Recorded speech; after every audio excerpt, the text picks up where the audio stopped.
ഓരോ സീനുണ്ടല്ലോ നിങ്ങൾ എക്സ്പീരിയൻസ് എന്ത് ചെയ്യണം? നിങ്ങൾ കണ്ടാണോ പടങ്ങള്?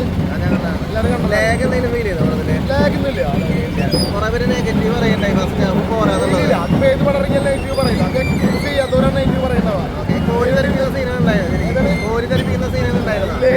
ധരിപ്പിക്കാത്തത് പറഞ്ഞേ രണ്ടെണ്ണം മുണ്ട് പിടിച്ചുള്ള സാധനം എങ്ങനെയുണ്ട്?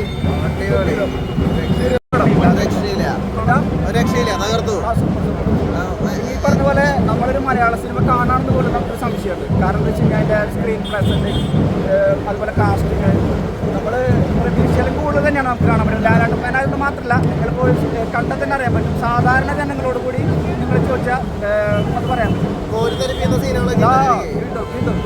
അടിപൊളി ഭാഷയിൽ പറയണമെങ്കിൽ പൊടി അടിപൊളിച്ചിട്ടുണ്ട്.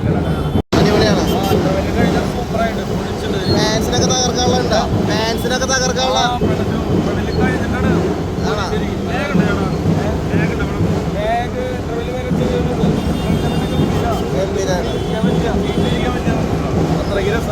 പഴയ ലാലേട്ടനെ ലൂസിഫറിനെ മാതിരിയുള്ള സീൻസ്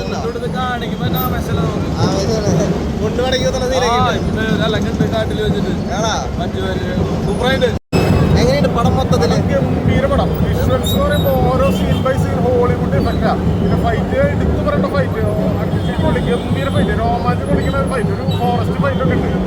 ഒരു മലയാളി ലെവൽ ഫൈറ്റും ഉണ്ട്, അല്ലാതെ ഇന്റർനാഷണൽ ലെവൽ ഫൈറ്റും ഉണ്ട്. അടിപൊളി.